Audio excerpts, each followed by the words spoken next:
2025-এর video এই 2026 এসে ছাড়বো, এতদিন সময়ই হয়নি এডিট করার। তো যাই হোক, এখন ঘড়িতে বাজে ভোর 4টে। আমরা এসে পৌঁছে গেছি সোমনাথ। গতকাল রাত 11টায় আমাদের গাড়ি ছাড়ে মতিখাউড়ি থেকে। তো 210 কিলোমিটার জার্নি করে এসে পৌঁছেছি সোমনাথ ধামে। দীর্ঘদিনের ইচ্ছা ছিল যে এখানে ঘুরতে আসার।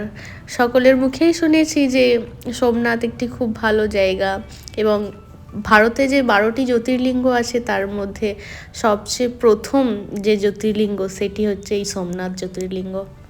এই যে সামনে মন্দিরটা দেখছেন, এটাই সোমনাথের মন্দির। তো যাই হোক, সেই ভোর 4:30 থেকে এসে লাইন দিয়েছি। এত লোক হয়েছে, মানে রীতিমতো লোকজন ঠিলে আমাদেরকে মন্দিরের ভিতরে ঢুকিয়ে দিয়েছে। নিজেদেরকে হেঁটে ঢুকতে হয়নি, এরকম ভিড় ছিল। সকাল 6টায় মন্দিরের গেট খোলে, তো আমরা টাইম মতো সুন্দরভাবে পুজোও দিতে পেরেছি। তো পুজো দেওয়ার পরে আমরা ব্রেকফাস্ট সেরে এখন এসেছি সোমনাথ মন্দিরের পাশেই একটা সি বিচ আছে সেইখানে। তো এইখানে প্রচুর ভিড় ছিল, অনেক উট, অনেক ঘোড়া, সমস্ত কিছু এখানে ছিল ফটো তোলার জন্য বা ঘোরার জন্য। অনেক লোকজন এখানে ছিল যারা সবাই সমুদ্রের জলে নামছে, মজা করছে। তো ভীষণ মজা লাগছিল। আর এই সমুদ্রের পাড়ে এসে সমুদ্রের হাওয়াটা গায়ে লাগতে যে কী আরাম হয়েছে। ভীষণ গরম ছিল। সকালবেলা আমরা ভোরের দিকে সবাই ঠক ঠক করে কেঁপেছি ঠান্ডাতে, এত এখানে ঠান্ডা ছিল। আর যত বেলা বাড়ছে তত ভীষণ গরম হচ্ছে, আর রোদের তেজ আরও বেশি বেড়ে যাচ্ছিল।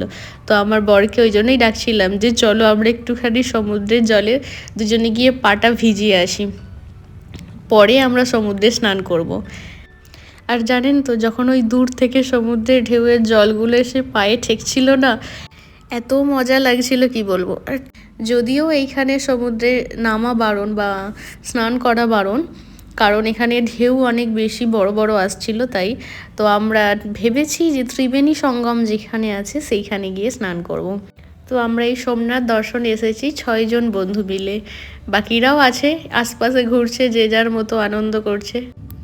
কারণ বাড়ি ফিরে গেলে তো আবার সেই যে যার কাজে ফিরে যেতে হবে, তাই যতক্ষণ এখানে আছি, একসাথে আছি, ততক্ষণ সবাই মন খুলে আনন্দ করে নিই। পরেরটা পরে ভাবা যাবে। আচ্ছা, আপনাকে যদি প্রশ্ন করা হয় যে আপনার কি পছন্দ, সমুদ্র নাকি পাহাড়, তো আপনার উত্তরে কি হবে সেটা অবশ্যই কমেন্টে জানাবেন। আমার তো এখনও পর্যন্ত পাহাড় ঘোরা হয়নি, তো এখানে এসে আমি সমুদ্র দেখেছি প্রথম। তো এখনও পর্যন্ত আমার সব থেকে পছন্দের জিনিস হচ্ছে সমুদ্র। এই নিয়ে বেশ অনেকবার আমার সমুদ্র ঘোরা হয়ে গেল। আর যতবারই আমি সমুদ্র দেখেছি ততবারই সমুদ্রের আলাদা আলাদা রূপ দেখেছি আমি। কোথাও শান্ত, কোথাও আবার অশান্ত। সমুদ্রের এত সুন্দর ভিন্ন ভিন্ন রূপ দেখেই না মুগ্ধ হয়ে যাই বারে বারে। তাই তো বারে বারে এত সমুদ্রের কাছে ছুটে আসি। এই জীবনে আমি সমুদ্র যাওয়ার যতবার সুযোগ পাবো ততবার ছুটে ছুটে চলে যাব সমুদ্রের কাছে, কারণ আমি বারবার ভীষণ মজা পাই এইখানে এসে। তো যাই হোক, বেশি একটু বকে ফেলছি আমি। এখন আমরা এসেছি ত্রিবেণী সঙ্গম, যেখানে 3টে নদীর মিলন হয়েছে। আমি যখন আসি তার আগেই ফোনে সার্চ করে দেখেছিলাম এই জায়গাটা সম্পর্কে। তো এখানে নাকি বোট ছাড়া হয়, নিয়ে গিয়ে দেখানো হয় যে কোথায় 3টে নদীর মিলন হয়েছে। তো আমরা যেই মুহূর্তে এসে পৌঁছাই, তো একটা বোট অনেক দূরে ছিল, আর একটা ছাড়েইনি, এখানে বাধা ছিল, লোক ছিল না। যাই হোক, আমাদের ভাগ্যে আর চাপার বা দেখার সুযোগ হয়নি। আমরা এমনিই এখানে ঘুরেছি আর সুন্দর স্নান করেছি। এখানে যারাই আসে তারাই স্নান করে এবং পিতৃপুরুষকে জল দান করে, তারপর তর্পণ করে, অনেক কিছু হয় এইখানে, এই জায়গাটায়। আর এই পরিযায়ী পাখিগুলোকে দেখুন, এত সুন্দর হাঁসের মতো সাঁতার কাটছে, দেখে আরও বেশি মন ভালো হয়ে যাচ্ছে। তারপর আমরা ওখানে স্নান করে এসে পৌঁছে গেছি বাণগঙ্গা, যেখানে সমুদ্রের পাড়ে শিবলিঙ্গগুলো অবস্থিত। এবং সমুদ্রের যখন জোয়ার আসে তখন এই শিবলিঙ্গগুলো সব জলে ডুবে যায়। আবার যখন ভাটা হয় তখন জল নেমে গেলে এই শিবলিঙ্গগুলো জেগে ওঠে। আর সব মানুষ তখন যায় শিব ঠাকুরের মাথায় জল ঢালার জন্য। তো আমরা বাড়ি থেকে যখন আসি সাথে করে জল নিয়ে এসেছিলাম, গঙ্গা জল। তো সেই জলই আজ বাবা ভোলেনাথের মাথায় ঢালবো। তো আমরা দেখছিলাম যে এখানে যারা শিবের মাথায় জল ঢালছে তারা সবাই ওই সমুদ্রের দিকেই মুখ করে ঢালছে।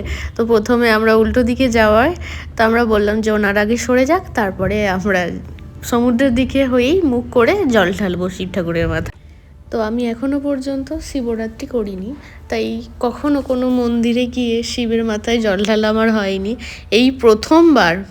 তাও আবার আমার জীবন সঙ্গীর সাথে একসাথে দুজনে মিলে শিব ঠাকুরের মাথায় জল ঢালছি। তো ভগবানের কাছে একটাই প্রার্থনা, যেন 100 বছর এরকমভাবেই দুজনে একসাথে যে কোনো তীর্থস্থান, যে কোনো ভালো জায়গায় আমরা ঘুরতে পারি একসাথে।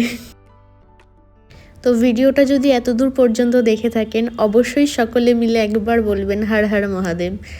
তো সকলের রোগ শোক জড়া ব্যাধি দুঃখ যন্ত্রণা যা কিছু আছে সমস্ত কিছু দূর করে সকলের জীবনে যেন সুখ দান করে, এটাই কামনা করি মহাদেবের কাছে। তো আমরা এবার এসে পৌঁছে গেছি ভালকা তীর্থ, যেখানে ভগবান বিষ্ণু বিরাজমান, এবং আমরা এইখান থেকে দর্শন সেরে এবার বাড়ির দিকে যাত্রা শুরু করব। কারণ আবার তো সেই 5-6 ঘন্টার রাস্তা জার্নি করতে হবে আমাদের। তো ওই দুপুর 2:30 নাগাদ আমাদের সমস্ত কিছু ঘোরা কমপ্লিট হয়ে যায়, ও তারপরে আমাদের গাড়ি বাড়ির দিকে রওনা দেয়।